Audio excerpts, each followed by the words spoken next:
Hello दोस्तों, जय हिंद। दोस्तों, आज हम लोग काफ़ी एक महत्वपूर्ण टॉपिक को डिस्कस करेंगे जो हमारे एग्जाम के लिए काफ़ी कह सकते हैं महत्वपूर्ण है।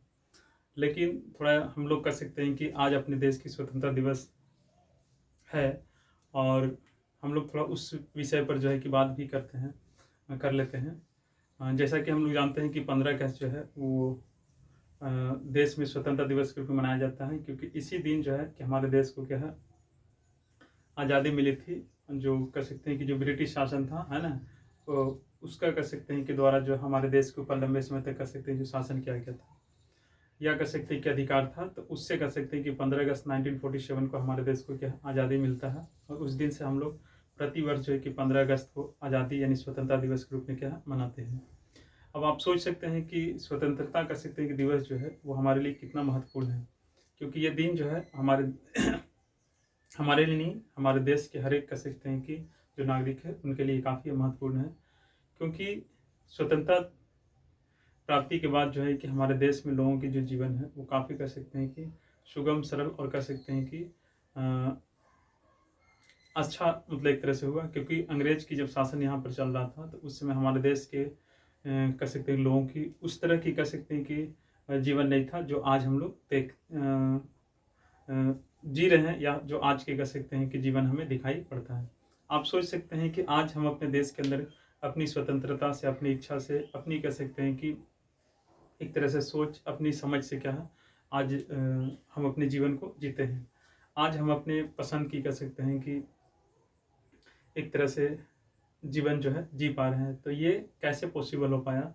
तो ये कह सकते हैं, इसके लिए कह सकते हैं कि हमारे देश के बहुत सारे जो स्वतंत्रता सेनानी थे उन्होंने कह सकते हैं कि देश की आज़ादी के लिए लड़ाई लड़ा और अंततः जो है कि 15 अगस्त हमारे देश को आज़ादी मिलता है और उसके बाद हमारे देश के सभी लोग जो है कि स्वतंत्र होते हैं। और आज हमारे देश के सभी नागरिक जो है स्वतंत्रता पूर्वक से जो है कि मिलजुल करके, है ना, अपने देश में रहते हैं। तो आप सोच सकते हैं कि हमारे लिए जो 15 अगस्त है वो कितना ज़्यादा महत्वपूर्ण है। 15 अगस्त जो है कि हमारे देश में सभी प्रकार के जो त्यौहार हैं उन सारे त्योहारों में ये एक श्रेष्ठ त्यौहार के रूप में है, क्योंकि ये त्यौहार जो है हम सभी भारतीयों को एक अच्छी कह सकते हैं कि जीवन, एक कह सकते हैं कि खुशी कह सकते हैं कि प्रदान करने वाली कह सकते हैं कि ये त्यौहार है। क्योंकि 15 अगस्त जो हमारे देश की स्वतंत्रता या कह सकते हैं कि आज़ादी का जो दिन है, वो दिन जो है कि हमारे देशवासियों के लिए एक काफ़ी खुशी या काफ़ी कह सकते हैं कि एक महत्वपूर्ण पल के रूप में भी जाना जाता है। तो आप सोच सकते हैं कि आज हमारे देश में जो विभिन्न प्रकार के जो त्यौहार मनाया जा रहा है, ठीक है, तो इसके पीछे क्या रीज़न है ना? आप सोचिए कि इसके पहले जब अंग्रेज के यहाँ शासन था तो उतनी स्वतंत्रता से, खुशी से बाकी त्यौहार भी उतना अच्छे से सेलिब्रेट नहीं किया जा रहा होगा। लेकिन जब हमारे देश की कह सकते हैं कि आज़ादी मिलता है तो आज़ादी के बाद आज हम हर एक प्रकार की कह सकते हैं कि त्यौहार हो या कामकाज हो या जीवन हो, हम एक तरह से आसानी से जो है कि जीते हैं, रहते हैं। तो आप इसका सबसे बड़ा कारण है आपका 15 अगस्त। तो देखा जाए तो जितने भी हमारे देश में जो त्यौहार हैं उन सारे त्योहारों में जो है कि 15 अगस्त या 26 जनवरी का जो त्यौहार है वो हमारे लिए काफ़ी कह सकते हैं कि महत्वपूर्ण है। आज हमारे देश में कह सकते हैं कि 80वां कह सकते हैं कि स्वतंत्रता दिवस मनाया जा रहा है। तो फिर से हम अपने सभी देशवासियों को इस कह सकते हैं कि 80वां स्वतंत्रता दिवस की शुभकामनाएं देते हैं। और इसी प्रकार से देश के सभी लोगों में कह सकते हैं कि देशभक्ति, प्रेम की भावना जो है बना रहे। देखिए, लोगों को ऐसा लगता है कि हम 15 अगस्त को अपनी स्वतंत्रता दिवस के रूप में जो है कि नेशनल फ्लैग को कह सकते हैं कि एक तरह से सेलिब्रेट करते हैं। अच्छी बात है, होना चाहिए, झंडा फहराना चाहिए, है ना, या कह सकते हैं कि झंडा को हमें लगाना चाहिए, लेकर चलना चाहिए, मतलब इस तरह की जो भी प्रक्रिया है वो करना चाहिए। लेकिन अगर हम अपने देश में इन सारी चीज़ों को करते हुए अगर हम अपने देश में ईमानदारी से अगर रहते हैं, देश के कह सकते हैं कि हर एक नागरिक का अपने देश में कह सकते हैं कि जो एक जो योगदान है वो होता है। अब ऐसा नहीं सोचना है, देखिए आजकल हम लोग के मतलब एक तरह से एक इस तरह का कह सकते हैं कि एक माइंडसेट हो गया है कि देश सेवा का मतलब अगर हम सेना में रहेंगे या हम कह सकते हैं कि लीडरशिप करेंगे या कोई हम सरकारी पद पर रहेंगे तभी हम जा कर के देश की सेवा करेंगे, या यही असली देश सेवा है। लेकिन ऐसा नहीं है। देश के कह सकते हैं कि हर एक व्यक्ति, हर एक वो कह सकते हैं कि लेबर, मजदूर, किसान, है ना, हर एक कह सकते हैं कि एक प्रोफेशन से बिलोंग करने वाले लोग जो है अगर वो ईमानदारी से कर सकते हैं कि रहते हैं तो वो देश की एक तरह से सेवा ही कर रहे हैं। अगर देखा जाए तो हम एक विद्यार्थी हैं और ईमानदारी से हम पढ़ाई कर रहे हैं तो भी हम देश की सेवा ही कर रहे हैं, क्योंकि देश की सेवा का मतलब ये नहीं होता है कि हम झंडा फहरा लिए या कह सकते हैं कि झंडा लेकर चल लिए हाथों में तो यही देशभक्ति हो गया। नहीं, देश की असली देशभक्ति क्या है, तो देश में हम ईमानदारी से अगर रह रहे हैं, ईमानदारी से हम कोई काम कर रहे हैं, किसी भी प्रोफेशन में ईमानदारी से हैं, तो इससे हमारे देश का विकास होता है, देश की तरक्की होता है, देश में कह सकते हैं कि हमारी भागीदारी अच्छी होती है। तो ये इस तरह से भी कह सकते हैं कि हम अपने देशभक्ति को एक तरह से बढ़ा सकते हैं या देश के लिए हम योगदान दे सकते हैं। तो देशभक्ति का असली जो कह सकते हैं कि जो मतलब है वो देश में ईमानदारी से यानी किसी काम को करना या लोगों की सहायता करना, या कह सकते हैं कि जिस भी प्रोफेशन में है आप उस प्रोफेशन को ईमानदारी से अगर पालन कर रहे हैं तो ये आपकी सबसे बड़ी देशभक्ति है।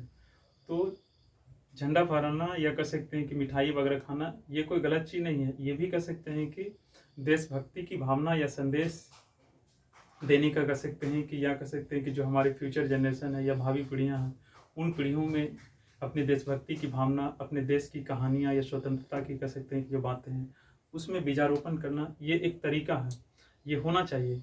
क्योंकि आप सोचिए आज हम लोग अपने देश की स्वतंत्रता के बारे में जान रहे हैं, तो कैसे जान रहे हैं, तो हर एक वर्ष हमारे देश में स्वतंत्रता दिवस मनाया जाता है, या हम अपनी इतिहास जो पढ़ते हैं वहाँ से, तो किसी न किसी माध्यम से जो है कि एक पीढ़ी से दूसरी पीढ़ी में अपने देश की कह सकते हैं कि जो बातें हैं वो उन तक पहुँचाया जाता है। तो ये झंडा फहराना, मिठाई बांटना या इस पर प्रोग्राम करना ये अच्छी बात है, लेकिन इससे सबसे बड़ी अच्छी बात ये होता है कि अगर हम देश में ईमानदारी से अगर काम कर रहे हैं, ईमानदारी से रह रहे हैं, जी रहे हैं, तो ये सबसे बड़ी कह सकते हैं कि देशभक्ति होती है।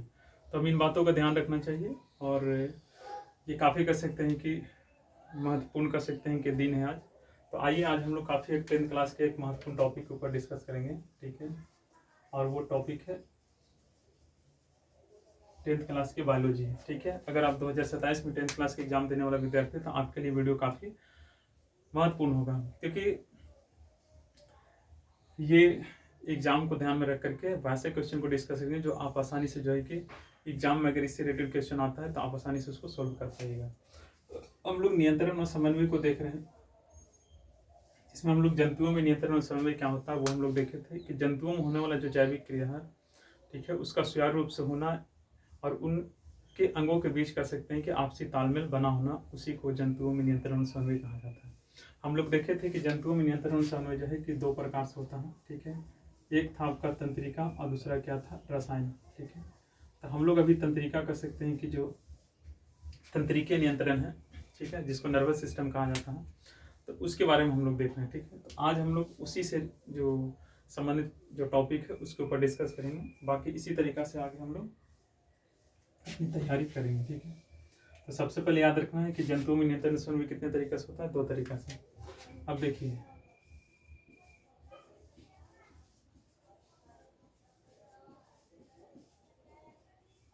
तंत्रिकीय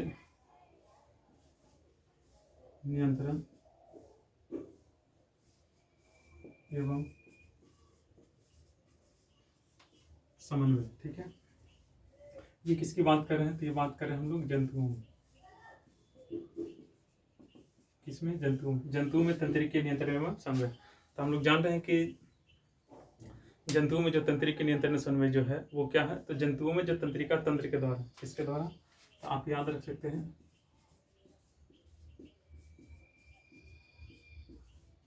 के द्वारा जो नियंत्रण एवं समन्वय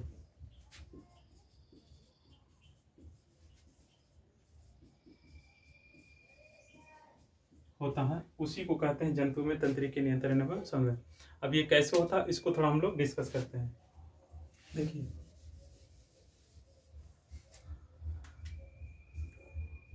जंतुओं में जो तंत्रिकीय नियंत्रण होता है वो कैसे होता है, देखिए इसमें सबसे पहले होता है कि तंत्रिका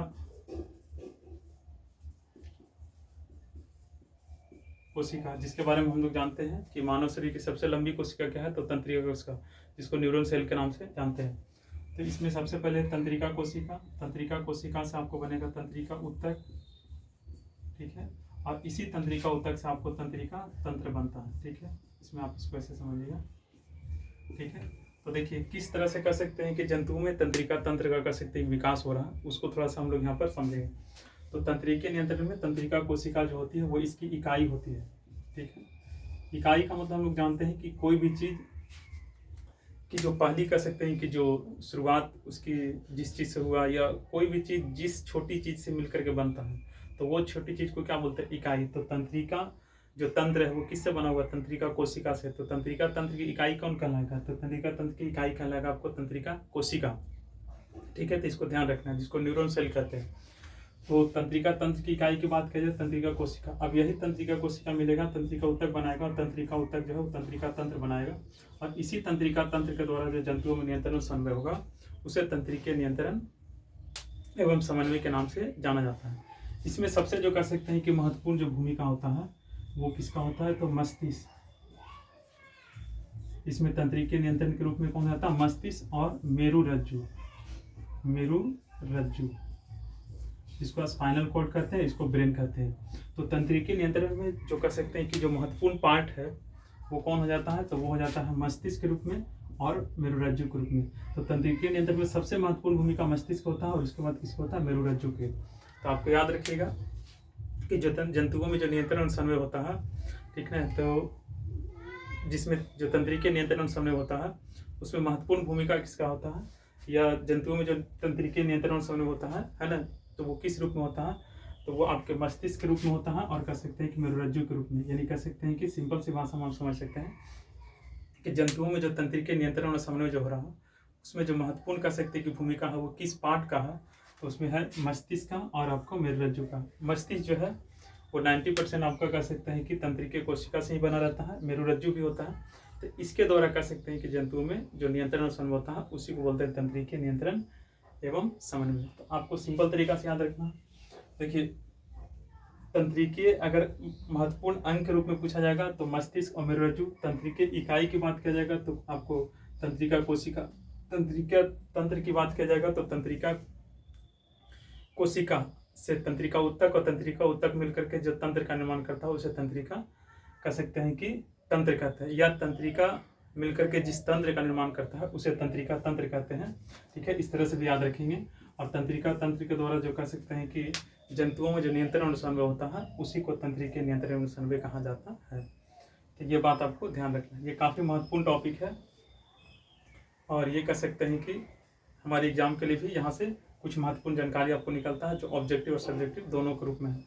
और पिछले क्लास में हम लोग ये भी देखे थे कि जंतुओं में जो रासायनिक समन्वय जो है वो किस प्रकार से हो रहा है। तो जंतुओं में रासायनिक समन्वय भी होता है, जो जंतुओं के अंदर जो विभिन्न प्रकार की जो जैविक क्रिया होती है वो एक विशेष रसायन के द्वारा क्या होता है? नियंत्रित होता है, जिसे हार्मोन्स कहते हैं। तो हम लोग देखे थे हार्मोन्स किसे कहते हैं? तो हार्मोन्स एक विशिष्ट कह सकते हैं कि रसायन या यौगिक के रूप में होता है। ठीक है, जो जंतुओं के अंदर कह सकते हैं कि जो ग्रंथियां होती है उससे स्रावित होता है, और ये बहुत कम मात्रा में स्रावित होता है, लेकिन उसके शरीर के अंदर बड़ी क्रियाओं के ऊपर इसका नियंत्रण होता है। ये सारे चीज़ हम लोग देखे थे।